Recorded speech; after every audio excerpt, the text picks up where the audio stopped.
Testimony. Ephramite neighbor living with wife and baby mama. You women will share. Isaiah 4:1. Giving all honor, glory, and praise to Yahawah, Bahasham, YAHAWASHI, Bahasham, RAWACHAA, QADASH. Double honor to my elders at Great Millstone, talking this truth to the spirit. Single honors to the elect. Peace and blessings to the 1/3 and to the confusion the faces in the four corners of the earth. Shalom.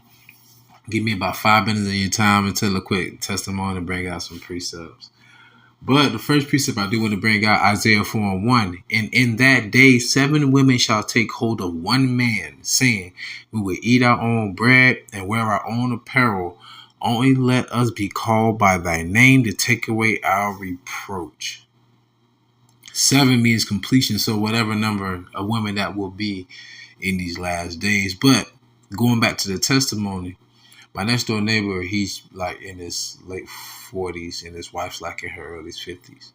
You know, he looked relatively good for his age. His wife, she's a beautiful woman. She's like really voluptuous. Not saying I'm just saying you can't miss it. But nonetheless, though, they've been living together. And I noticed that there was a young female, a young female in her early 20s, maybe late 20s. And she had, it was like some dude, like he was his early 20s, a whole bunch of tattoos and stuff. And then there were like 2 little kids. Make a long story short, I thought it was his daughter the whole time. I thought that might have been like his stepson. He said, nah, because the conversation happened like 3 in the morning because I work graveyard shift. I get home like 3, 4 in the morning. Man, Ephraim be next door playing all kind of 80s, 90s Spanish music.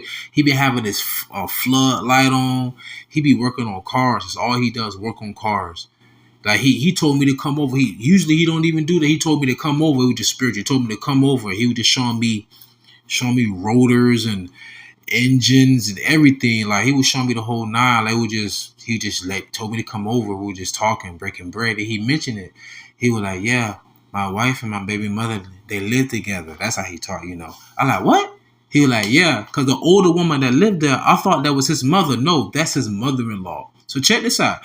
And Ephraim kind of chuckled when he said it, though. But he told his wife, he said, listen, I don't love her no more. She's my baby mama. She has my kid. Where she was living at, she had to move out.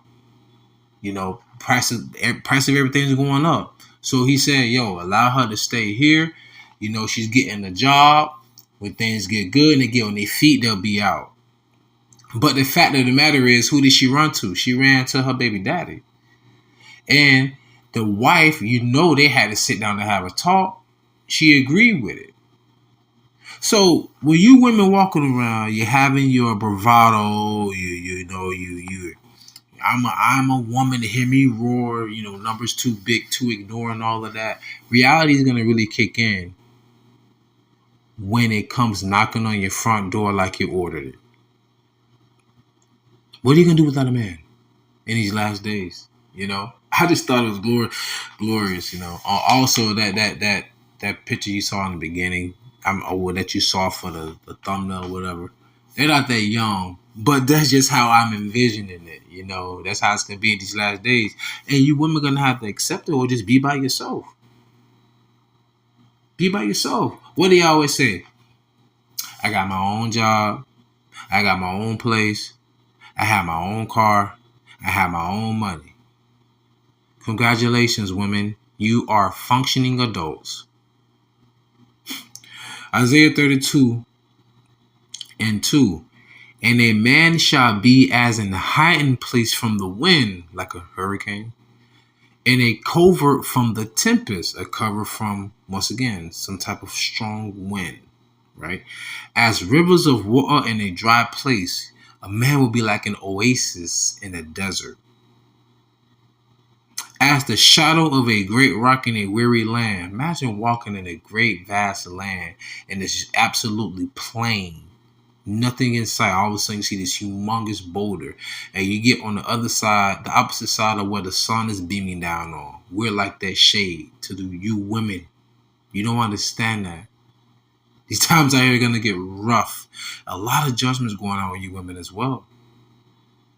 But I always, through the spirit and power of YAHAWASHI, ask the Lord to look out for the sincere sisters, the sincere women that have children. right? Isaiah 32:11. Tremble ye women that are at ease. Be troubled, ye careless one. Strip you and make you bare and gird sackcloth upon your loins. Right?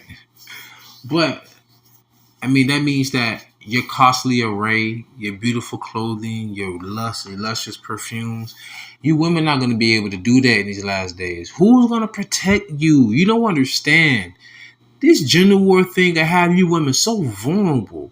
Because who do you call when you really do get into a physical altercation with a man? You can dial 911. You don't think those officers, I'm going to say the same thing because it's going to happen. You don't think any of them officers, whether they're male, female, or don't identify, not going to take their service weapon and go home and protect their own family? Like, women, who do you really think you are? You could be a beautiful, petite, 5'3.5", 135-pound woman, walking, strutting like you a baddie. You won't be walking and strutting in that same day like that because you will become a prey. Once again, you're a woman. You're the weaker vessel according to the scriptures. Just biology itself. You need your men. All you women. But a lot of you're just going to get judged. But I just thought it was hilarious when he told me the story. And it makes sense why his ass is always out there up to about 3, 4 in the morning. And he also works at a shop. Like the scripture says, a man rather dwell on the rooftop of a house than with a querulous or a contentious woman. Not saying they arguing all that and all the time, but it's like, now it makes sense why they always sitting outside. Not him though. It's his house. But with that being said, I pray y'all was edifying, fans. Stay in the spirit, don't fear it, just endure it. Ask for forgiveness, pray without ceasing, stay humble. Remember, ladies, stay humble, remain diligent. YAHAWAH, Mofla Babal, Shalom.